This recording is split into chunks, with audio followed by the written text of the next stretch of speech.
너의 처음 사랑을 버렸다. 에베소 교회를 책망하신 말씀입니다. 사랑이 식으면 의무밖에 남는 게 없습니다. 성경은 주님과 교회의 관계를 남편과 아내, 부부의 관계로 묘사를 하죠. 그리스도의 신부라 교회를 그렇게 얘기를 했습니다. 그리고 바울 사도는 에베소서에서 부부 관계에 대해서 쭉 얘기를 하고 이런 결론을 내립니다. 이 비밀이 크도다. 나는 그리스도와 교회에 대하여 말한다. 그러니까 사실은 우리가 세상에서 부부의 인연을 맺고 결혼해서 살아가요. 근데 사실은 이것을 통해서 우리가 배우는 게 있는데 그리스도와 성도, 그리스도와 교회의 관계가 이런 거구나 라는 거를 경험하는 거예요. 근데 여러분 생각해 보세요. 이거는 하나님이 의도하신 대로의 결혼 관계를 통해서 그리스도와 교회의 관계를 안다는 것이지, 부부싸움 맨날 하고 맨날 왼수하고 한 집안에 한 지붕 아래서 살아가면서 하나도 사랑하지 않는데 그냥 사는 그런 관계를 얘기하는 거 아니죠. 하나님이 의도하신 대로의 결혼, 가장 완벽하고 가장 이상적인 형태의 결혼, 그 결혼 관계, 부부 관계를 통해서 그리스도와 교회의 관계를 가르치시는 것입니다. 부부 관계에서 사랑이 식으면 어떻게 되나요? 의무밖에 남는 게 없죠. 의무밖에 남지 않은 부부의 삶 속에서 그전과 같은 기쁨이나 행복함이 있을 리 없습니다. 지긋지긋합니다. 권태롭습니다. 살기는 사는데 별로입니다. 그럼에도 불구하고 결혼이라는 언약이 주는 의무를 중요하게 여기는 것은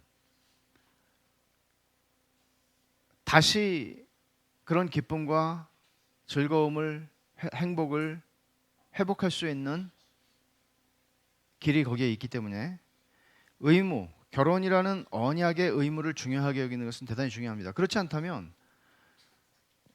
뜨겁게 사랑해서 결혼했는데 그전처럼 뜨겁게 사랑하질 않아요. 그러다가 뜨겁게는커녕 이제는 적당히도 사랑하지 않는 것 같아요. 사랑하는 감정이 식어버린 것 같아요. 그러면 이혼하는 수밖에 없는 것이죠. 나는 내 감정에 정직해야 돼. 그렇게 말하는 사람 되게 많거든요. 난 내 감정에 정직해야 돼. 그럼 이혼하는 거죠. 그래서 언약이라고 하는 건 굉장히 중요한 개념입니다. 다 부부관계는 사랑으로 시작해요. 처음 사랑은 친밀함도 주고 기쁨도 주고 즐거움도 주고 행복함도 줍니다. 근데 사랑이 식으면 이게 다 사라져요. 남는 게 없어요. 에베소 교회가 가진 주님과의 관계가 이랬을지 몰라요. 이 말은 남편이 아내가 남편으로서 아내로서의 의무를 다 저버렸다는 말이 아니에요. 사랑이 식었어요. 그런데 의무가 남아있어요. 그런데 의무를 또 충실하게 하고 살아요. 얼마든지 그럴 수 있다는 거죠. 에베소 교회는 우리가 2장 2절에서 보면 내가 내 행위와 수고와 내 인내를 알고 또 악한 자들을 용납하지 아니한 것과 자칭 사도라 하되 아닌 자들을 시험하여 그의 거짓된 것을 내가 드러낸 것과, 주님께서 인정을 해주세요. 이들이 정말 교회의 교리의 순수함을 잘 지켰어요. 복음을 잘 지켰어요. 이 싸움을 잘 감당했다고요. 근데 처음 사랑을 버렸다고 그러는 거예요. 그런데 처음 사랑을 버렸대요.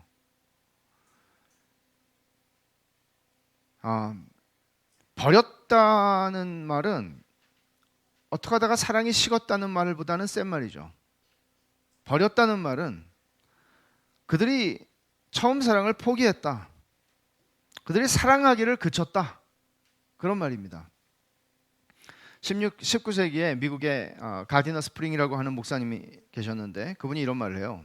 책에서 하나님을 최고로 사랑하는 것은 회심한 마음의 결정적인 증거다. 하나님을 최고로 사랑하는 것은 회심한 마음의 결정적인 증거다.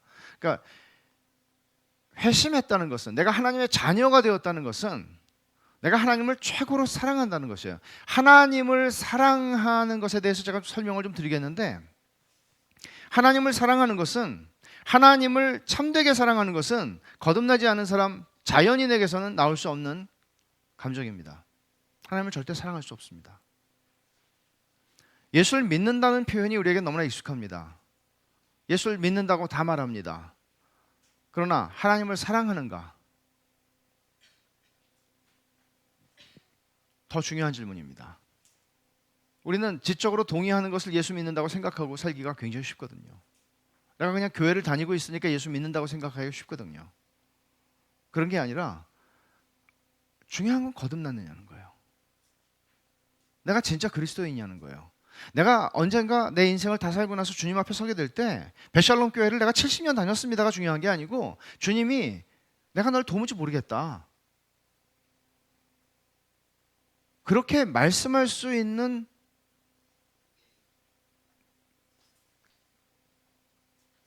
불안함, 그런 것들을 갖고 살지는 않느냐는 거죠. 가디너 스프링이 말한 대로 하나님을 최고로 사랑하는 게 회심한 마음의 결정적인 증거라면 에베소 교회는 참된 교회의 정체성을 버린 거죠. 사랑을 버렸으니까요. 사랑이 증거인데 사랑을 버렸으니까요.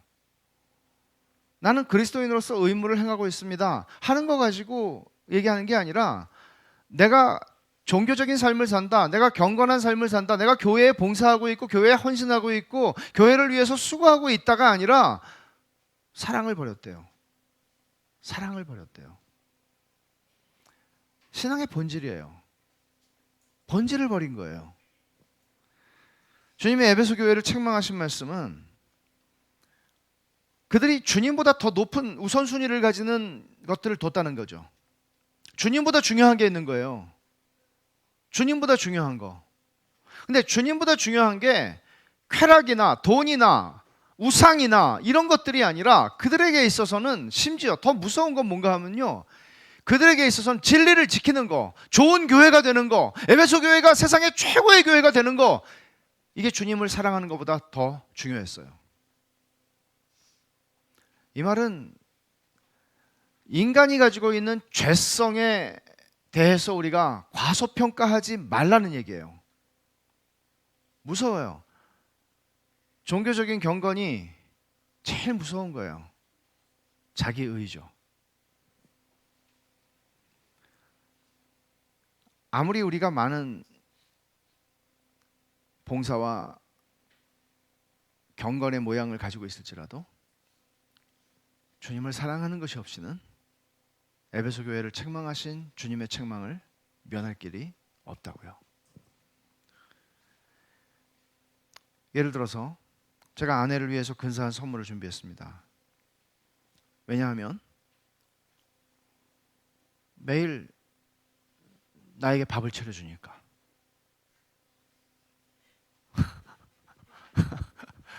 웃기죠? 그래서 웬일로 이렇게 선물을 다 준비했냐고. 아니 뭐 맨날 밥 차려주고 내가 뭐 원하는 거 갖다 주고 원하는 거 해주니까 이 정도는 해야 되는 거 아닌가? 이런 선물이라면 기쁘게도 영광스럽게도 느끼게 하지 못할 겁니다. 우리가 신앙을 생각할 때 신앙이라는 것은 언제나 관계예요. 신앙은 언제나 관계예요. 내가 혼자 믿는다가 아니고요. 신앙은 나와 주님과의 관계예요. 신앙은 교회를 다니는 게 아니고요. 신앙은 주님과 내가 맺고 있는 부인할 수 없는 증거를 가지는 너무나 선명하고 너무나 현실적이고 너무나 실존하는 주님과 내가 가지는 관계예요. 이게 신앙이에요. 이 신앙으로부터 비롯되는 게 주님에 대한 사랑이에요. 사랑이 없는 신앙은 가짜예요.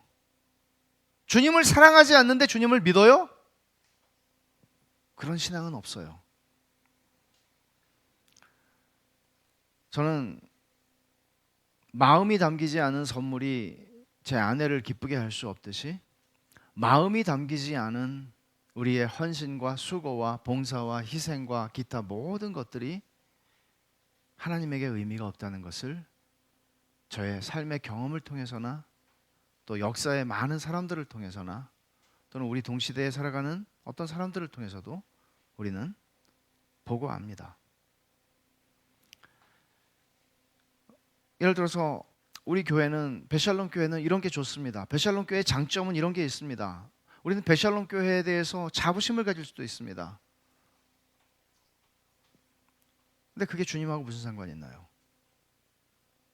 저는 때때로 교회에 대한 자부심을 지나치게 드러내는 분들을 경계합니다. 그게 당신의 주님과의 관계에 무슨 상관이 있나요? 내가 나온 학교? 내가 속해 있는 조직에 대한 자부심을 가지는 것이 나를 다르게 만드나요?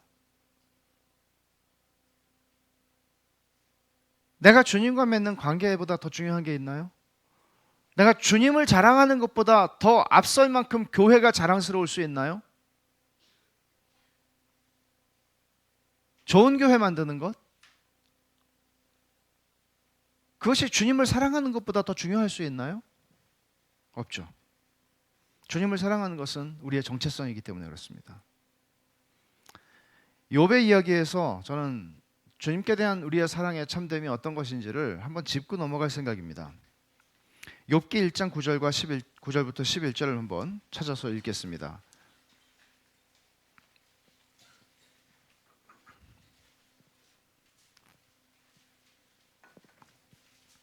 욥기 1장 9절부터 11절을 제가 읽겠습니다. 사탄이 여호와께 대답하여 이르되 욥이 어찌 까닭 없이 하나님을 경외하리이까? 주께서 그와 그의 집과 그의 모든 소유물을 울타리로 두르심 때문이 아니니이까? 주께서 그의 손으로 하는 바를 복되게 하사 그의 소유물이 땅에 넘치게 하셨음이니이다.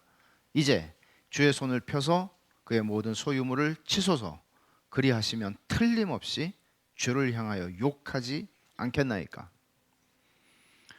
이 사탄의 관점, 우리 주님께 대한 우리의 신앙과 사랑에 대해서 사탄이 가지는 관점 때문에 제가 욥기에서 사랑의 참됨, 진위의 문제를 잠시 다루려고 합니다. 사탄은 욥이 하나님을 경외하는 데는 까닭이 있다, 그렇게 말합니다. 경외한다. 이 말은 하나님을 믿고 하나님을 사랑하고 하나님께 우리 자신을 온전하게 드리는 것입니다. 우리의 신앙을 총체적으로 표현할 수 있는 말은 하나님을 경외한다는 말입니다.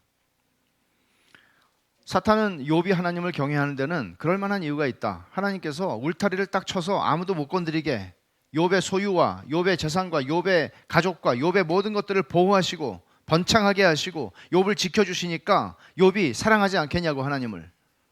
그렇게 하면 하나님을 사랑하지 않을 사람이 있겠냐고. 다 이유가 있다고 그렇게 얘기하는 거예요. 이유가 있다고.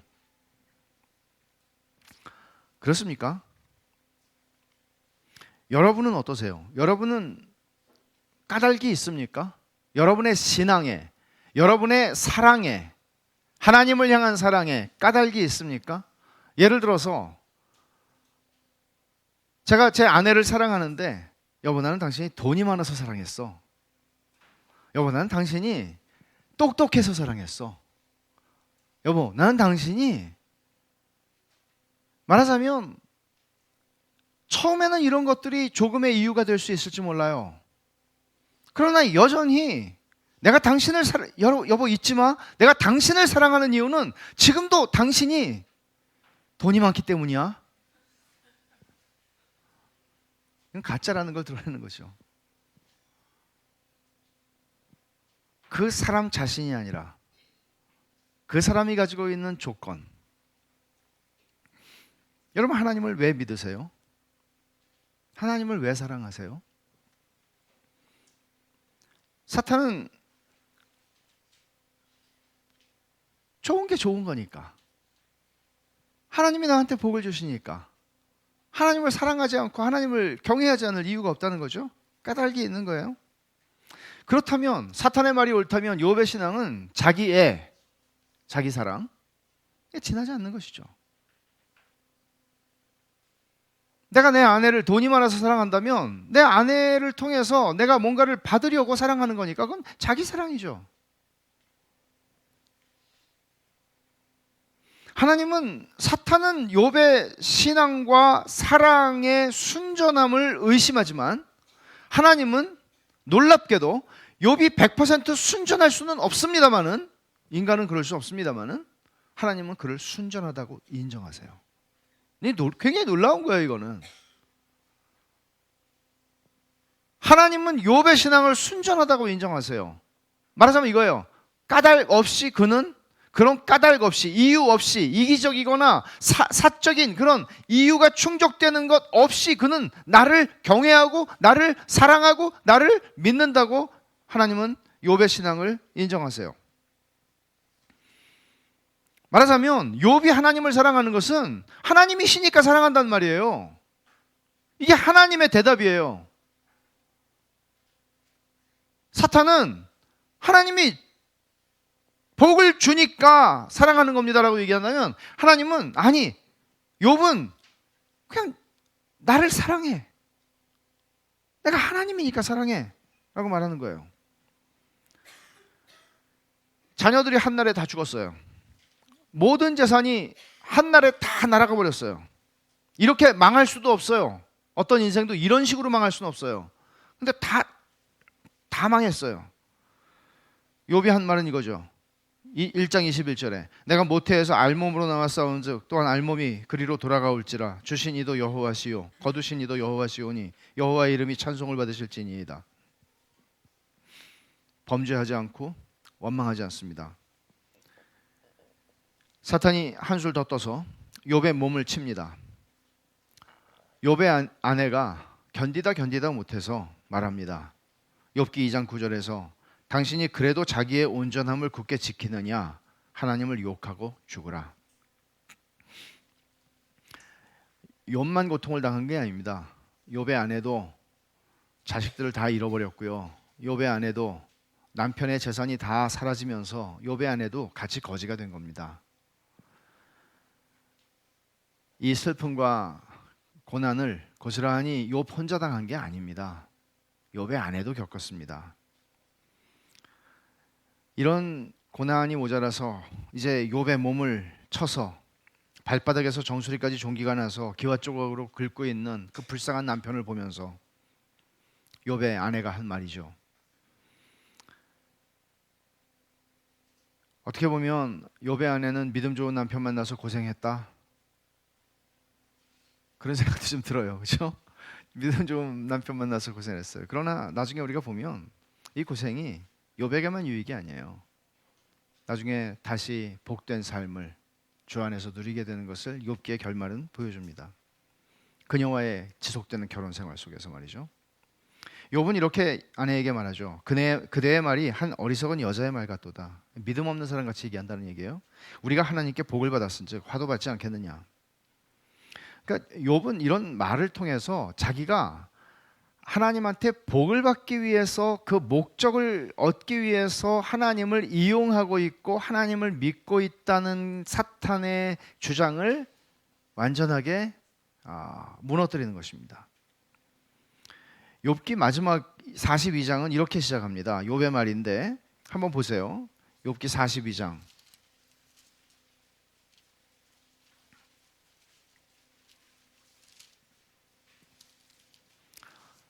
2절부터 몇 절을 보면, 주께서는 못하실 일이 없사오며 무슨 계획이든지 못 이루실 것이 없는 줄 아오니 무지한 말로 이치를 가리는 자가 누구니이까. 나는 깨닫지도 못한 일을 말하였고 스스로 알 수도 없고 헤아리기도 어려운 일을 말하였나이다. 내가 말하겠사오니 주는 들으시고 내가 주께 묻겠사오니 주여 내게 알게 하옵소서. 내가 주께 대하여 귀로 듣기만 하였사오나 이제는 눈으로 주를 배웁나이다. 그러므로 내가 스스로 거두어 드리고 티끌과 제 가운데에서 회개하나이다.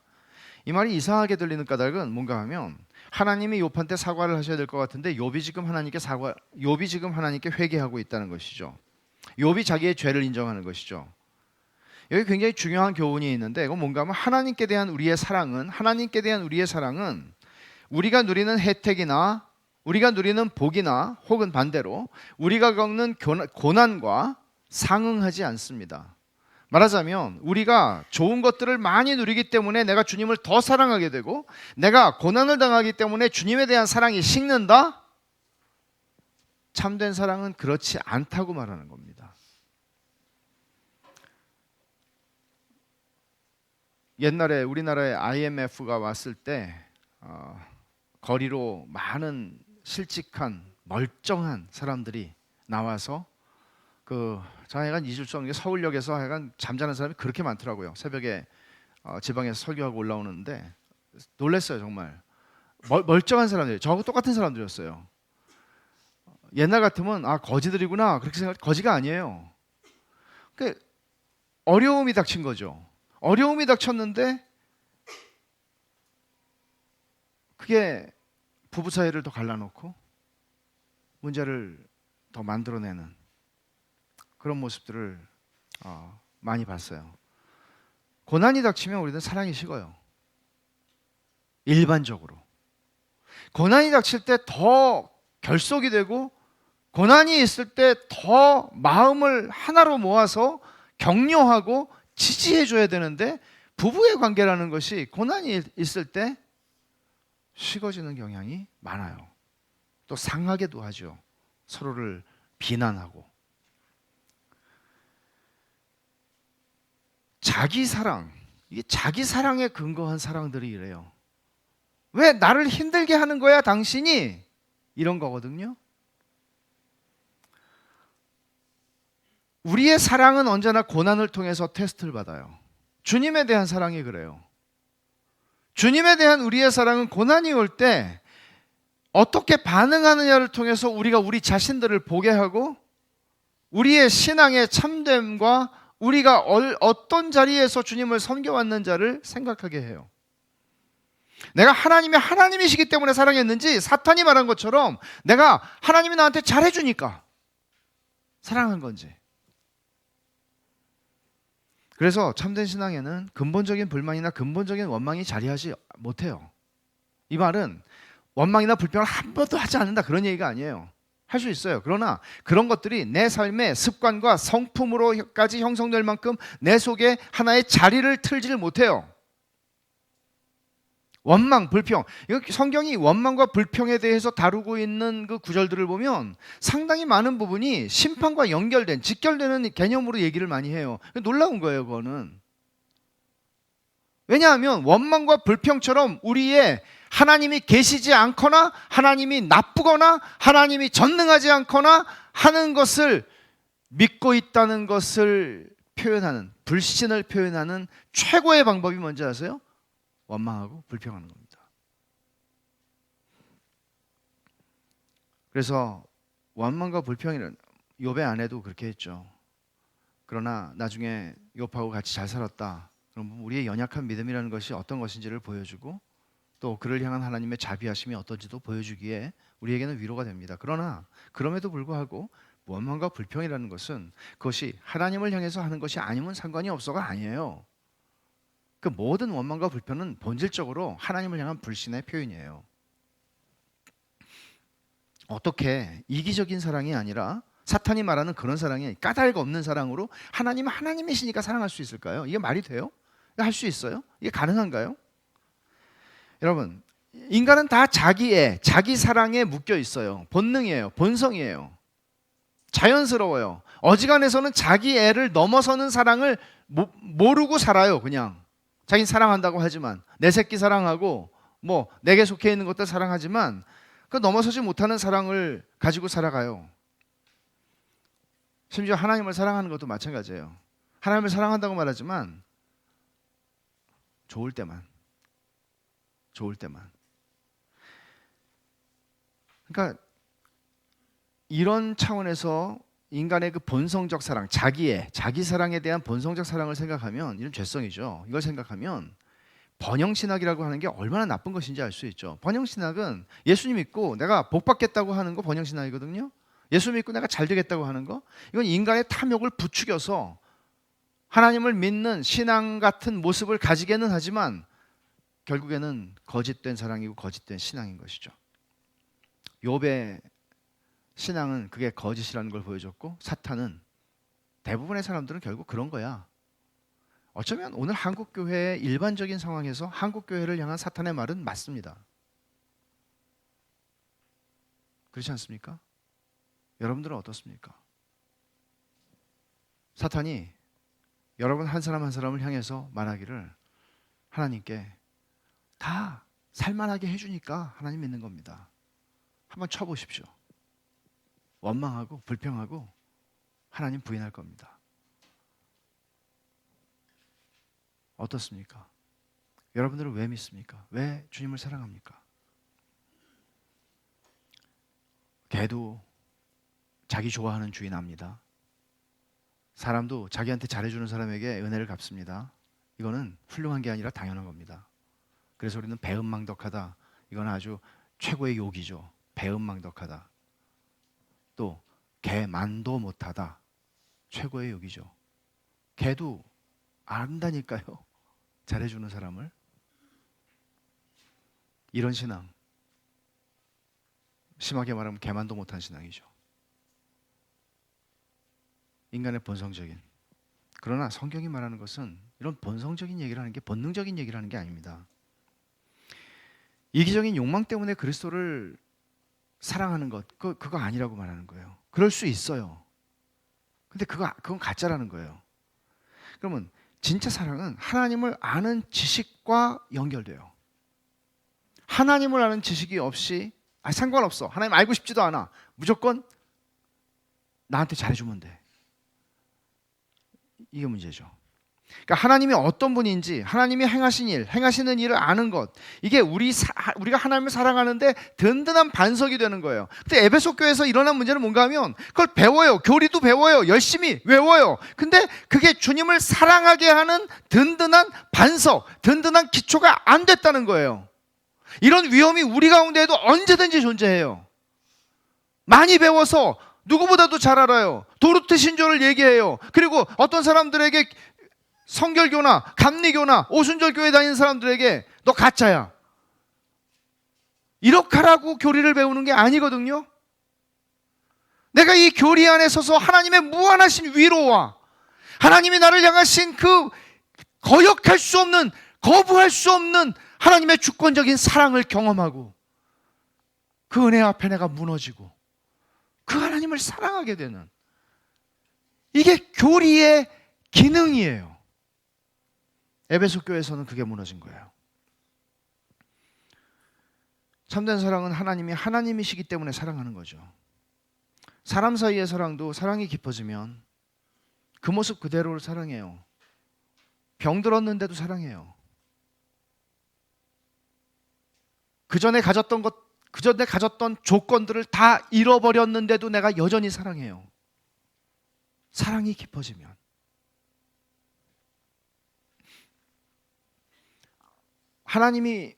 우리가 하나님을 사랑하는 것은 하나님이 우리를 사랑하신 데서 시작됐어요. 그게 복음이에요. 하나님이 알지도 못하고 하나님을 미워하고 하나님을 대적하는 죄인들에게 당신의 아들을 이 땅에 보내셨고 그 아들을 십자가에 죽이심으로 우리를 향한 당신의 사랑을 확증하셔서 우리로 하여금 그 사랑을 알게 하셨어요. 근데 그것도 은혜예요. 깨달을 수도 없는 존재들이 깨달을 수 있게 하셨고, 믿을 수도 없는 존재들이 믿게 하셨고, 회개할 능력도 없는 존재들이 회개하게 하신 것도 하나님의 은혜예요. 그렇게 해서 우리는 점점 복음의 은혜를 입으면서, 복음의 은혜를 받으면서 점점 우리의 이기적 이유들을 버리게 돼요. 점점 신앙이 성장할수록 나의 이기적인 이유들을 버리게 돼요. 거듭난 신자는 하나님의 모든 속성이 아름답고 탁월하다는 것을 보기 시작해요. 하나님께서 행하신 모든 일들이 다 합당하고 의롭고 선하다는 것을 알기 시작해요. 거듭난 사람은 자기가 하나님을 판단할 수 있는 자리에 있지 않다는 것을 비로소 인정하기 시작해요. 하나님이 이러네 저러네, 내가 그럴 수 있는 사람이 아니라는 걸 알기 시작해요. 그리고 하나님의 모든 말씀이 옳고 참되고 의롭다고 말하기 시작하죠. 하나님의 모든 속성과 하나님의 행하시는 모든 일이 나에게 기쁨이 된다고 느끼기 시작합니다. 그래서 하나님에 대해서 이 점은 좋고 이 점은 싫고 이렇게 말하지 않게 됩니다. 성도의 이런 하나님을 향한 사랑을 조나단 에드워즈는 이렇게 썼습니다. 제가 인용을 하죠. 성도의 사랑과 마찬가지로 성도의 기쁨과 영적인 즐거움과 희열도 하나님이 행하신 일들 자체가 탁월하기 때문에 생긴다. 성도가 느끼는 기쁨과 영적 즐거움과 희열은 하나님이 행하신 일들이 성도에게 가져다 줄 어떤 유익 때문에 생기는 게 아니다. 오히려 하나님이 행하신 일들에서 하나님의 하나님 되심과 거룩한 하나님을 보게 되거나 묵상할 때 성도의 마음속에 달콤한 즐거움이 생기는 것이다. 바로 이것이 위선자의 기쁨과 참된 성도의 기쁨의 원천이 다른 이유다. 위선자는 자기를 즐거워한다. 자아가 기쁨의 가장 주된 기초다. 참된 성도는 하나님을 즐거워한다. 위선자의 마음은 우선 자신의 특권과 자신이 누리거나 누릴 행복 때문에 기뻐하고 즐거워한다. 자아가 기쁨의 가장 주된 기초다. 참된 성도의 마음은 우선 하나님이 행하신 일들 가운데서 볼 수 있는 영광스럽고 사랑할 만한 하나님의 성품이 너무 달콤하기 때문에 말할 수 없이 기뻐하고 즐거워한다. 이것이 성도가 가진 모든 기쁨의 원천이며 성도가 가진 모든 즐거움의 정수다. 욥이 보여준 신앙은 그런 것이었고, 그렇다면 우리의 주님을 향한 사랑과 주님에 대한 신앙은 어떤 것입니까? 적당히 섞으려고 하지 마십시오. 그렇게 되지 않습니다. 하나님이 하나님이시기 때문에 그 사실 하나로 하나님의 거룩하심이나 탁월하심이나 아름다움 자체에 끌려서 하나님을 사랑한다는 것은 어떤 것인가? 하나님의 은혜로 이것을 알기 시작한 사람은 자기에게 은혜를 베푸신 하나님을 더 알고 싶어하는 갈망이 커지는 것이죠. 중생으로부터 시작된 사랑이, 주님을 향한 내 사랑이 이기적인 자기애를 넘어서는 순간이 있다고요. 그렇게 시작할 수 있어요. 그러나 그걸 넘어서게 된다고요. 하나님의 탁월하심을 두 가지로 설명할 수 있어요. 하나는 도덕적인 탁월하심이고 하나는 본성적인 탁월하심인데, 도덕적인 탁월하심이라고 하는 것은 하나님이 도덕적인 행위자로서 발휘하시는 속성들이에요. 예를 들어서 선하시다, 의로우시다, 사랑이시다, 진실하시다, 신실하시다. 이건 도덕적 성품들이에요. 이런 것들은 하나님의 도덕적 탁월함을 드러내는 것들이죠. 그런데 또 하나가 있어요. 하나님의 본성적인 탁월함이라는 건데, 이건 뭔가 하면 하나님의 능력과 관계된 것들이에요. 하나님의 위대하심, 능력, 그래서 전지하심, 영원하심, 편재, 무소부재하심, 위엄, 이런 속성들을 얘기하는 것입니다. 그러면 이 하나님의 본성적인 탁월하심과 도덕적인 탁월하심은 구분할 수는 있지만 분리될 수는 없는 것이죠. 하나님이 도덕적 탁월하심과 본성적 탁월하심을 함께 가지셨기에 하나님 자신을 사랑할 수 있게 되는 거예요. 이게 아니면 하나님을 사랑할 수 없어요. 여러분은 힘이 많은 사람을 힘이 많다는 이유로 사랑할 수 있나요? 그 사랑에는 언제나 찜찜함이 있는 것이죠. 이 사람이 어느 날 갑자기 나를 싫어하면 나는 죽음이다. 하나님의 도덕적인 탁월하심, 그리고 하나님의 본성적인 탁월하심, 이 두 가지는 분리되지 않아요. 우리는 그 어느 하나만 가지고 그 존재 자체를 사랑할 수 없어요. 하나님은 이런 분이시기 때문에 우리가 하나님을 하나님이시기 때문에 사랑할 수 있는 거예요. 중생 때문에 우리는 거룩한 본성을 가지게 돼요. 그리고 그 거룩한 본성으로 말미암아 하나님의 도덕적 탁월하심에 끌리게 되는 거예요. 그전에도 이런 건 알죠. 하나님은 전능하시지. 신은 능력이 있지. 그러니까 본성적 탁월함은 거듭나지 않아도 사랑할 수 있어요. 왜? 나한테 잘 되는 게 선이고 나한테 잘 되는 게 좋은 거니까 믿는다고 할 수 있어요. 그러나 그거는 나한테 잘 되는 까닭이 있기 때문에 사랑하는 거라고요. 참된 사랑은 그것을 넘어선다고 얘기하는 거예요. 우리가 중생한 그리스도인이라면 하나님의 도덕적인 탁월하심과 영광을 알아가면서 점점 내가 하나님을 좋아했던 조건이 있어요. 예를 들어서 병이 나서 예수님 믿었어요. 예를 들어서 어려움 가운데에서 내가 하나님을 만났어요.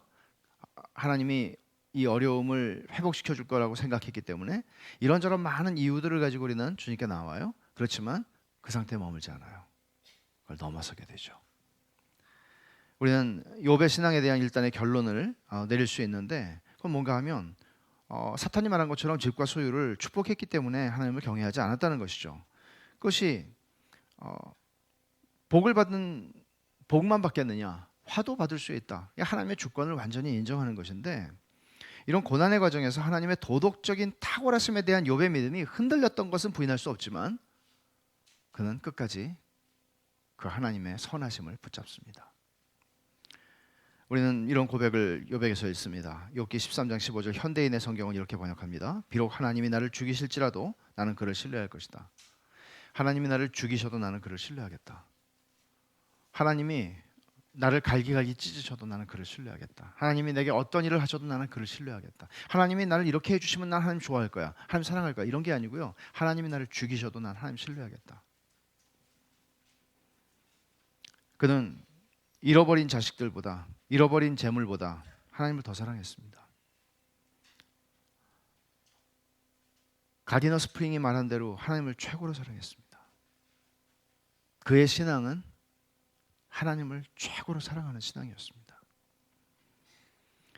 여러분은 살면서 여러분의 뜻이 좌절되고 여러분이 원하는 것을 이루지 못하는 일들이 일어나죠. 다 일어나요. 근데 그런 일들로 인해서 주님께 대한 여러분의 사랑을 접진 않았습니까? 여러분의 주님을 향한 사랑이 그런 것들 때문에 식어지는 것을 경험하진 않았습니까? 그런 것 때문에 여러분들의 처음 사랑을 버리진 않았습니까? 고난 때문에 불평과 원망을 주님께 쏟아내진 않았습니까? 처음 사랑을 버렸다는 말이 거기에 해당할 수 있을 것입니다. 베드로전서에서 우리가 보았던 초대교회 성도들을 한번 생각해 보십시오. 그들은 그리스도를 믿는 신앙 때문에 불시험을 겪고 있었습니다. 그러나 보지도 못한 그리스도를 믿고 말할 수 없는 영광스러운 즐거움으로 기뻐했다고 얘기를 합니다. 사랑했다고 얘기합니다. 사탄은 고난이 닥치면 이 초대교회 성도들이 다 하나님을 버릴 거라고 생각을 했는데, 왜냐하면 그들의 신앙이 다 까닭이 있는 신앙이라고 사탄은 의심을 가지고 보니까, 근데 그들은 도리어 주님을, 보지 못한 주님을 믿고 사랑했고 형언할 수 없는 영광스러운 즐거움으로 기뻐했다고 했습니다. 우리 신앙은 어디에 서 있습니까? 여러분의 신앙은 어떤 자리에 있습니까? 여러분이 주님을 사랑하는 이유는 무엇입니까? 그저 전능하신 하나님에게서 우리가 뭔가를 얻어내고, 또는 아무 일도 내 인생 가운데에서 아직까지 하나님이 어떻게 하신 건 없으니까 이만하면 믿을만 하니까 믿는 것입니까? 아니면 하나님의 도덕적인 탁월하심을 여러분들이 보기 때문에 하나님을 하나님으로 사랑하는 것입니까?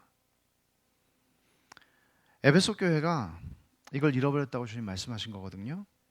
처음 사랑을 버렸어요. 사랑이 식었어요. 우리도 늘 이런 신앙생활하면서 이런 유혹과 위험 가운데 처해 있는 게 사실이에요. 그렇기 때문에 이런 말씀을 주님이 주시는 것이죠. 근데 그럴 때 우리가 늘 해야 되는 것은 뭔가 하면 신앙의 본질을 붙잡는 거예요. 신앙의 본질이 뭐예요? 주님 사랑하는 거예요. 주님 사랑하는 거예요. 여러분의 신앙생활에 사랑이 식어서 의무밖에 남지 않았다면 기쁘지 않을 거예요. 교회 나오는 게 기쁘지 않을 거고요. 교회 일을 하는 게 기쁘지 않을 거예요. 의무는 우리를 기쁘게 하지 않아요. 모든 훌륭하고 옳은 신앙의 가치들을 다 지키고 살아가고 겉으로 볼 때는 아무 문제도 없어요. 하지만 에베소 교회에게 누가 이런 책망을 할 수 있겠어요? 여러분 생각해 보세요. 에베소 교회가 그 말씀을 지키느라고 이단들과 싸우고 사이비와 싸우고 자칭 교사라고 말하는 그 거짓 교사들과 싸우고 그들을 분별하고 시험하고 그런 일들을 그렇게 인내하고 열심히 했단 말이에요. 이런 교회가 어디 있어요? 훌륭한 교회죠. 배교회 시대에 말이에요. 그 1세기 말에 배교회 시대에 그 믿음의 순수함을 지킨다고, 진리를 지킨다고, 복음을 지킨다고 이 싸움을 했잖아요. 이 싸움을 하면서 얼마나 많이 상처를 받았겠어요. 주님이 칭찬해 주시고 업구댕기셔도 모자랄 판에 주님 말씀하세요. 책망하신다고. 신앙이라는 것은 정말 놀라울 정도로, 신앙이 기만적인 게 아니에요. 신앙이 기만적인 게 아니고 예레미야 선지자가 말한 것처럼 우리 마음이, 인간의 마음이 너무나 기만적이어서 우리는 신앙조차도 우리 안에 들어왔을 때 기만적으로 신앙을 위조할 수 있어요. 굉장히 괜찮은 사람 같다고요. 신앙 괜찮은 사람. 나만큼 해봐라. 그런 자리에 빠지기가 얼마나 쉬운지 몰라요. 그런 우리의 연약함을 주님은 사랑으로 책망하시는 거죠. 주님이 실패한 베드로한테 뭘 얘기하세요? 너 이제 앞으로 만회하려면 너 잘못한 거 알지? 내 죄를 내가 알렸다. 너 진짜 보통 큰 죄를 진 게 아니야. 만회하려면 너 이제는 죽었다 복창하고 내 양을 쳐라. 그렇게 말씀하시지 않아요. 너 나 사랑하냐? 너 사랑하냐 나를? 주님이 요한복음 그 놀라운 복음서 전체를 마치는 그 마지막에 베드로에게 물으신 건 너 나 사랑하니? 우리의 실패를 묻지 않아요. 우리의 넘어지고 실패하고 우리가 잘못하고 우리의 형편없는 신앙의 수준에 대해서 주님이 시험을 보겠다고 하지 않아요. 주님이 물으시는 거니까 너 나 사랑하냐?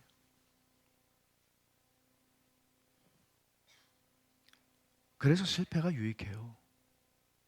신앙은 온전함을 통해서 무결점의 과정을 통해서 성장하지 않아요. 신앙은 실패를 통해 성장해요.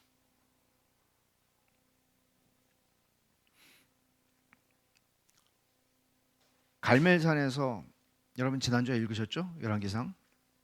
갈멜산에서 선지자 엘리야가 홀로 서서 850명의 바알 아세라 선지자들과 싸웁니다. 성경 역사에서 제일 멋있는 전쟁이에요. 정말 기가 막힌 일이에요. 그 엘리야가 그 다음 장으로 가서 보면 이세벨이 소식을 듣고 엘리야 넌 죽었다. 엘리야를 추격하자 엘리야는 자기 생명을 구하려고 도망갑니다.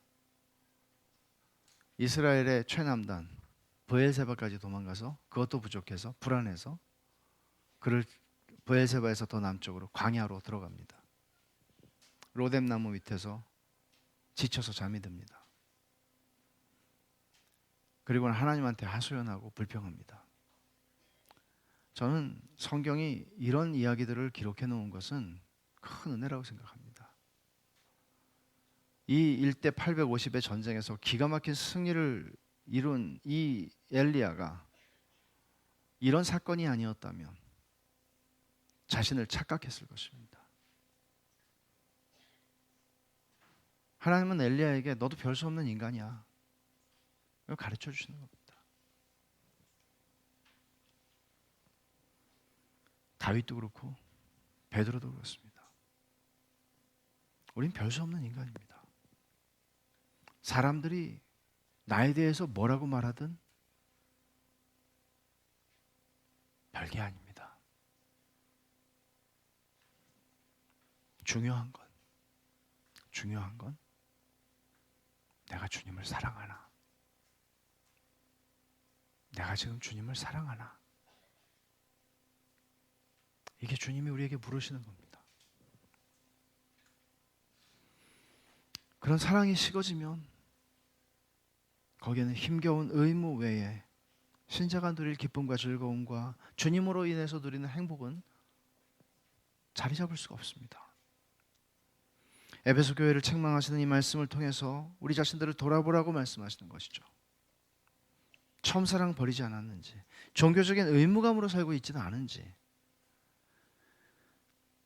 그리스도로 인한 기쁨과 즐거움이 있는지, 하박국이 말한 것처럼 하나님을 인하여 내 생존의 조건에 즐거워할 이유는 하나도 없어요. 다 망했어요.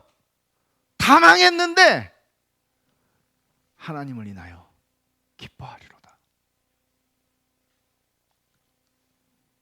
하나님을 사랑하는 거예요, 그게. 만약에 여러분이 하나님을 처음 사랑을 버렸다는 이 에베소 교회를 향한 주님의 책망에 내가 그 자리에 있구나라고 생각하시면 계속 머무는 건 위험합니다. 여러분들이 몇 달을 그렇게 살았는지 몰라요. 몇 년인지 몰라요. 하지만 이 말씀을 통해서 주님이 당장 너 그 자리에서 나와. 지금. 내일이 아니고 지금. 내가 너에게 지금 말하고 있는 이때 내게로 나와. 나 사랑하니? 물으시는 겁니다. 그리스도께로. 이렇게 우리에게 자비롭게 물으시는 그리스도께, 그 십자가 보혈의 은혜 가운데 내가 처음 알았던 그 십자가 사랑으로 다시 나오라는 거예요.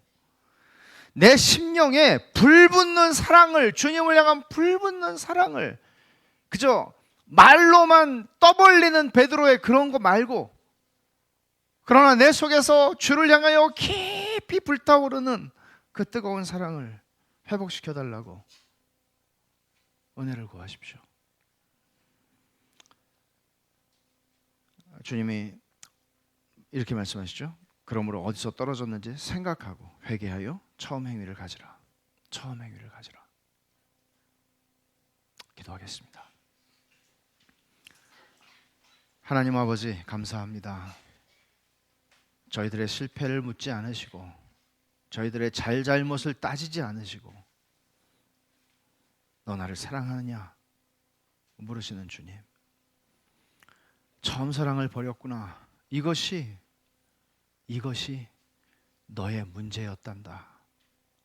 이렇게 말씀하시고 가르쳐 주시는 주님, 주님 앞에, 저희 이 말씀 앞에 저희 자신들을 돌아보고 저희의 영혼을 비추어 보며 주님 사랑하는 마음이 저희 안에서 불같이 타오를 수 있도록, 주님을 사랑하는 것이 저희 속에서 꺼지지 않는 불로 존재할 수 있도록, 교회가 좋아서가 아니고 사람이 좋아서가 아니고 주님이 좋아서, 우리한테 하나님이 복 주시는 것 때문이 아니라 하나님이 하나님이시기 때문에 하나님 사랑할 수 있기를 원합니다.